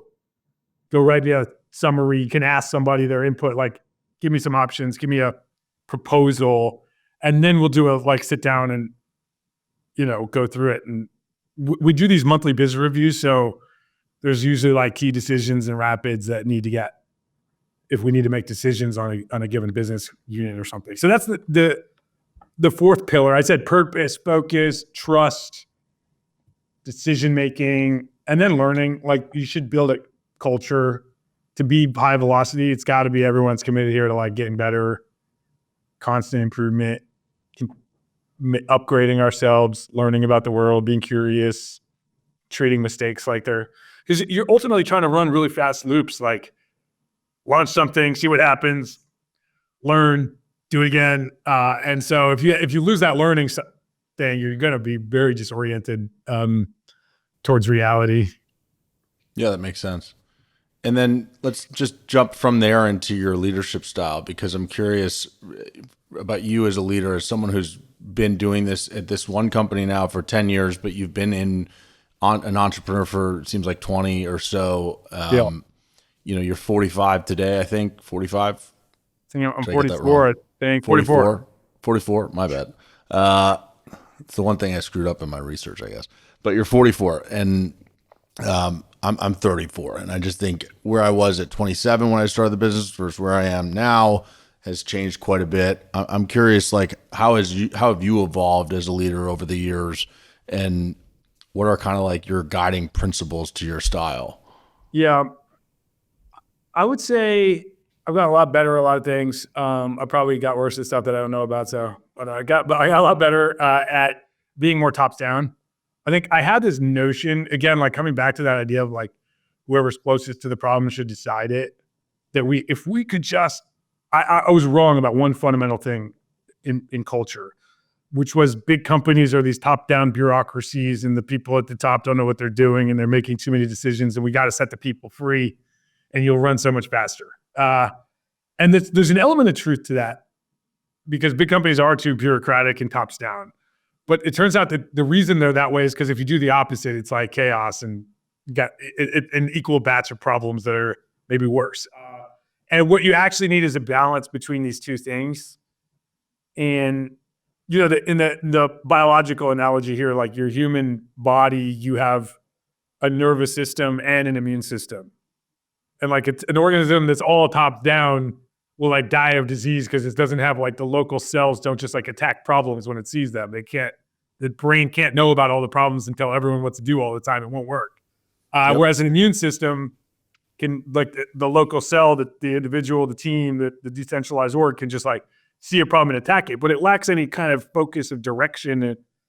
It doesn't have a brain. It can't move anywhere. It just sits there and still and attacks problems in isolation. So if you can balance those two, and I think I was all immune system in the beginning because it was a rejection of corporate hierarchies. Even though I'd never been part of one, I just read about it and look at it and think about what that must be like to work in a big company. I knew it wasn't for me. So I'd become much more willing to make decisions, have courage, not have to please everybody, have a point of view, make a decision, not try, more tops down. more of a nervous system added to the mix. So it's probably the biggest transformational change that I made.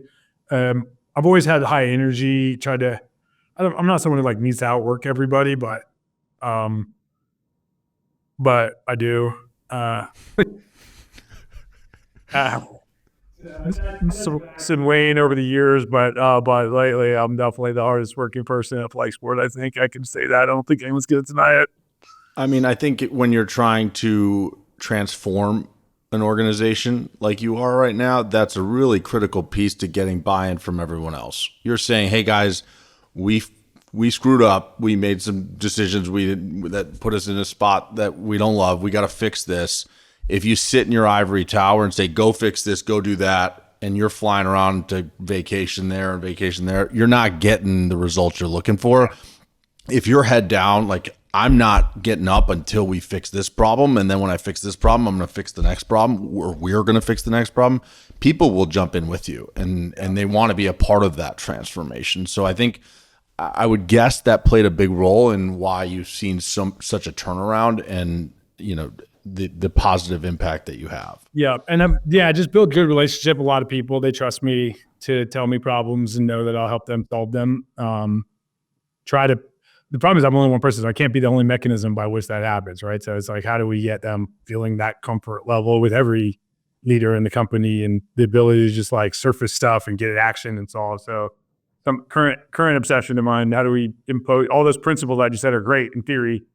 How do you bring them to life? Make sure it's always happening that way, actually like driving that velocity. I do feel that we're too slow. We got to go faster. And that's the job of leadership at the end of the day, is like be the Energizer bunny that getting people to go. Like humans are kind of innately want to sit on their ass if they don't get a leader to drive them. Coming back to where we started the conversation around mimetics, right? Like, can you get them to see a role model, see me as a role model and others and go, all right, let's follow. Like people will imitate that behavior if it's set the right tone. And so that's the big part of my job. And you've talked a lot about kind of organizational leadership, and a lot of the conversation has been around the business and your role in it and whatnot. I'm curious specifically for you, as someone who's as curious as you are and seems to be a very good learner.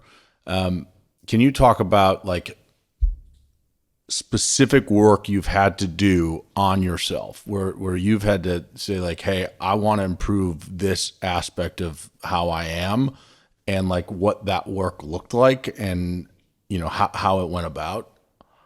Probably like, well, I already mentioned like reprogramming my values like 20 years ago or something, but actually more recently, probably about 5 or 6 years ago, was when I quit drinking alcohol. And that was I used to love to drink. And I don't think I was ever like, someone from the outside wouldn't be like, this guy has a drinking problem. But the problem as the CEO who likes to drink is that everybody always wants to have a beer with the CEO. 4 or 5 nights a week, someone will ask you. And if you think that's good for culture, which maybe it is, like it's good to have relationships with a lot of people, and people tell you stuff they may when you're out for a beer that they wouldn't tell you normally. So it felt like good culture, good. But next thing you know, like, and I didn't really notice this until I started to have some real sleep problems that were related to alcohol. Like I would have, if I wouldn't be able to sleep, and not even like drinking a lot, just a couple beers would be enough I couldn't sleep well. And is that waking up a couple times, or it's only getting 5 hours, or what does that look like? Yeah, and that's only getting 4 or 5 hours of sleep, like, and then the real problem wasn't the sleep per se. It was I would have 48 hours of anxiety, like fear in my gut, like, something's wrong. Is psychological, deep-seated. And that was the thing that was crippling to me. And then what I realized, I was able to put a pattern together, like, it's like the alcohol is leading to this anxiety. I think the alcohol led to lack of sleep, which led to anxiety, or it was all connected system here. It was definitely the alcohol triggering it. And I realized it. And I remember one day being like, someone asked me to get a drink. I was like, yeah, let's go. Just said yes. I'm sitting there with a beer in my hand, being like, this is going to cause me 48 hours of anxiety. And I drank it anyways. And that was the moment I was like, oh my God, I got a problem. Like, I know this is going to make me suffer, and I'm still willing to do it. And so that was like enough pain, like recognition, like, oh my goodness, I must have like an alcoholism issue here, that I quit drinking. And it was only then that I noticed how often I was saying no to people asking me to have a drink, that it was many days a week. And, you know, out with dinner, I go to Asia a lot. They love to drink over there. Different business settings, it's like expected. Now I have to tell them I have like liver problems and stuff, which I actually do. I think I have like a liver problem that was like causing me not to metabolize the alcohol properly, which is leading to the alcoholism. Or no, sorry, not to the alcoholism, to the anxiety. Yeah. Possible all alcoholism, I don't know. And that was a big kind of like pivot point for me, was like recognizing that I had a problem, even though like no one else would have seen that problem about me, I don't think. I didn't behave Because it wasn't on alcohol. It wasn't obviously causing me issues to the external world, but it was like internally to health. Yeah, it wasn't like a classic, like it wasn't what people would typically think a drinking problem would look like, where it's like you're getting obliterated and making a fool of yourself and things like that. And I think I'm in a similar camp, and I've just naturally in the last 6 months just stopped drinking. I haven't completely cut it, but it's like I'll have a beer here or there. I just have lost interest in it in a lot of ways. Yeah. And it's just been a pursuit to, I don't know. I'm in a place where I'm just constantly trying to better myself because I don't have shit else to do. I don't have a company I'm running. I'm exclusive. No one really, it's actually a pretty good test of who you're hanging out with and if they're good influences on you, because no one cares if you drink or not. Yeah, and if you do, they're probably a loser, you know, and you should cut them out of your life and that you don't owe them anything. Like someone pressuring you to drink, like, dude, I'm not drinking for good reasons. Like, what are you talking about? Yeah. And like, it's all in your head. You feel like you need to have a drink. You're in a social anxiety scenario. A lot of people are even at a party, no one's paying attention to whether you're drinking or not, and just hang out. And then what you'll find out is like, actually people aren't as interesting as they think they are when they're drunk. So you don't want to hang out that much. Because they're not having as much fun as they think they are. Yeah, so there's this club in Chicago that we went to a lot. It was right by our office in the West Loop. Bandit is what it's called. I actually named my dog after this club. I met my wife there, but basically, she thought I was a fool. During the 6 months of our due diligence as we were selling, I was drinking a lot, and I only ever saw my wife. Or she was not even my wife. She was not even a friend at the time, but I would only see her on Friday nights.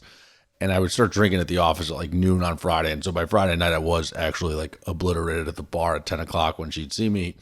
In any case, I don't know how I got down this path, but what I meant to say is I went a few months ago to this club with a bunch of old coworkers, and I wasn't drinking, and all of them were. And as you're the sober guy standing with 15 people, first of all, you're like, this is not very fun.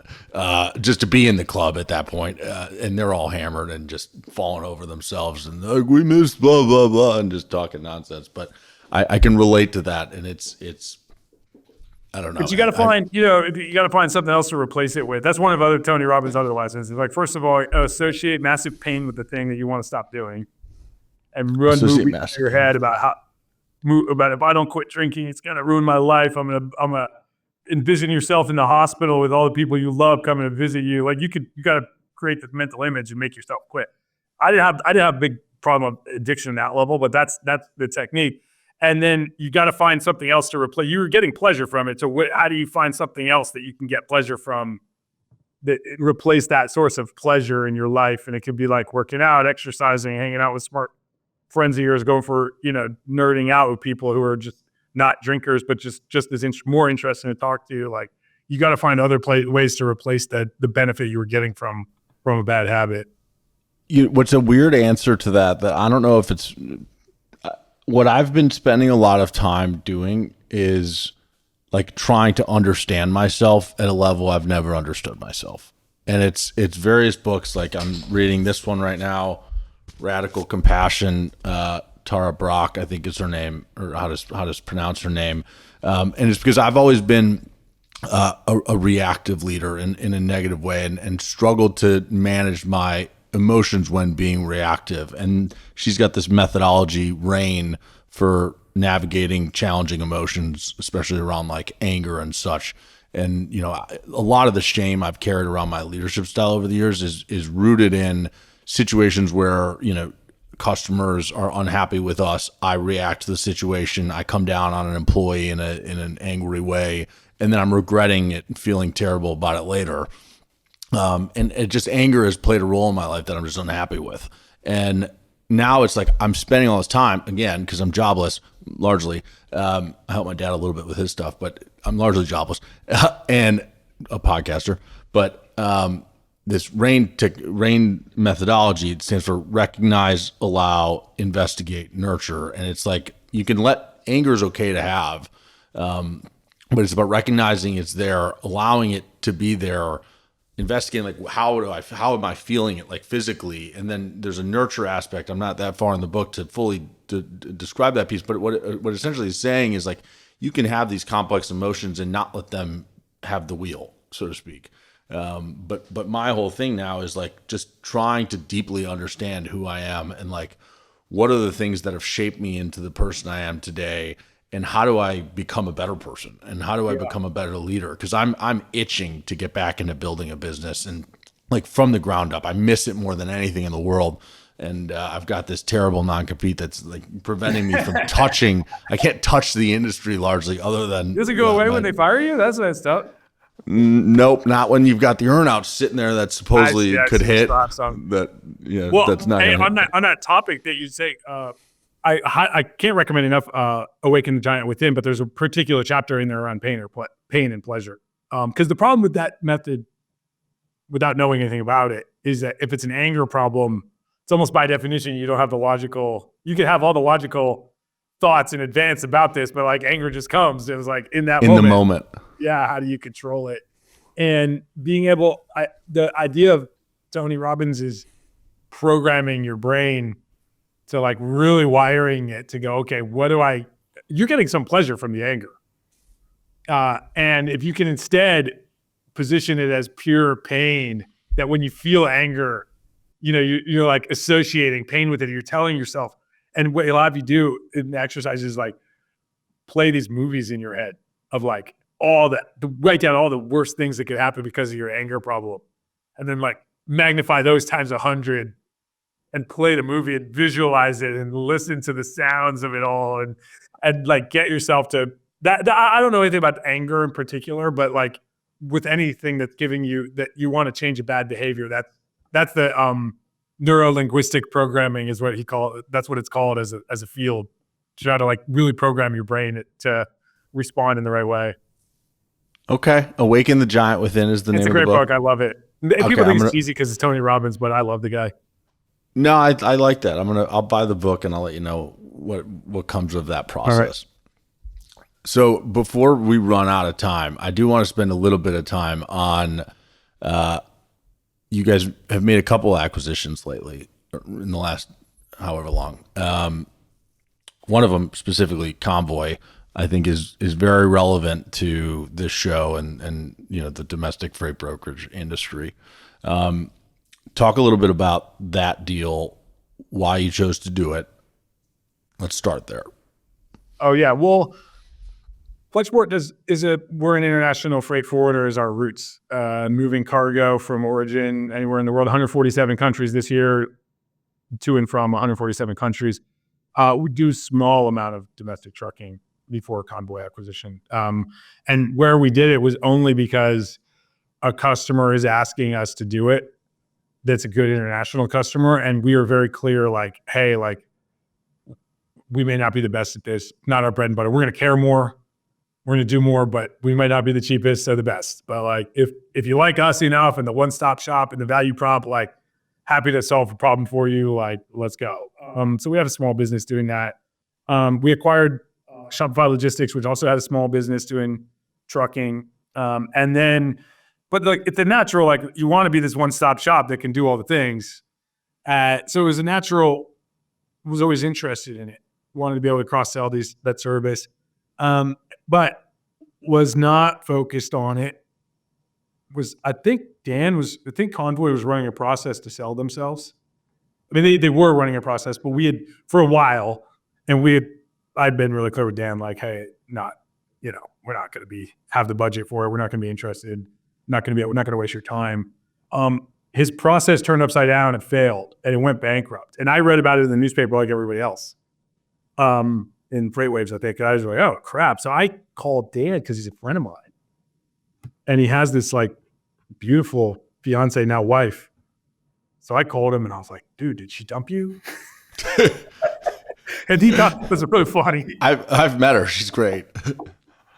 Like your priorities, like I'm sorry, Dan. I'm sure You're thinking about what matters. I'm sure too much, but I think Dan appreciated it. I was reaching out to him as a friend, and he's like, no, we're good. Hey, who cares, man? It's just business, but lunch is okay. And then we started talking about, I know a little bit more of the backstory of Convoy, but I can't go into all of it. But he was just like, look, the bank owns it now. If you want to buy it, they're going to sell the assets. You should call them. So I called them, and they gave me a price, and I was like, done. And we got it done at a very, very attractive price, at an offer I couldn't refuse kind of price. And literally it was just like, wow, best deal of my life. This is like the best M&A transaction of all time. It'll go down as one of those. And part of the way we got it done is because the bank wanted someone who would just make the decision and wire the money with no diligence. And again, coming back to the thing earlier, founder-led business, there were a couple other potential suitors, but they would have to run it through committee and get board approval. And I was able just to say yes, and we wired the money the next day. We just got it because I could make a decision. And so what we didn't have a perfect strategy for this. It all happened very quickly. Clearly. We didn't have a perfect strategy for how to integrate it, what we were going to do. And we didn't know, I did, it wasn't like literally a phone call and then this day. There was a little bit of process. I went through I'd known Convoy, I'd known Dan pretty well. I'd known the tech was leading for the industry, or some of the best tech out there. I didn't have that much of a picture of it. I hadn't gone deep, but I just had this sense of it. So then I went through all of the tech roadmap. It was like 120 slides. I came away very, very impressed. One was how much of the tech, and I'm not a domestic truckload guy, but it was like probably 60 of the 120 slides were about compliance, fraud prevention, security, all this stuff. I was like, oh man, why do we spend so much time on that? Because in the international business, there's not nearly as much. It's not nearly as rampant. There's a small number of players that your freight's not getting stolen off the ocean. It's not getting stolen off. Yeah, exactly.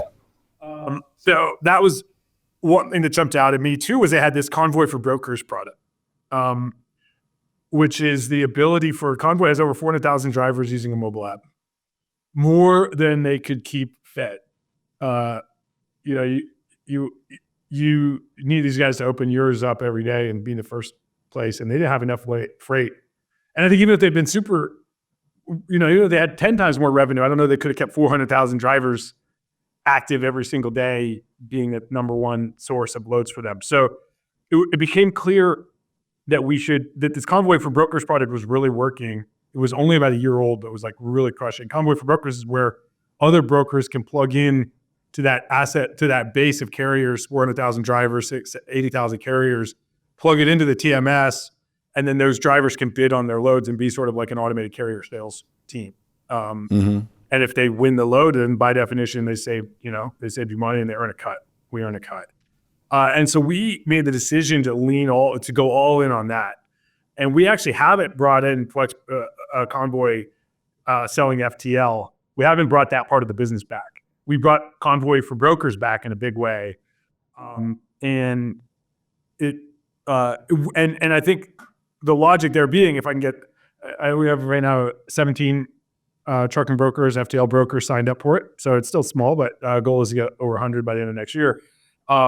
You get now enough loads to keep these drivers hungry, to keep attracting more and more drivers, have it be the place, and be neutral, and not have the conflict that Convoy actually had because they were an FTL broker. We're not an FTL, we're doesn't fill FTL a tiny bit for some of our customers, but even the tiny bit that we do, we actually have other brokers serving them.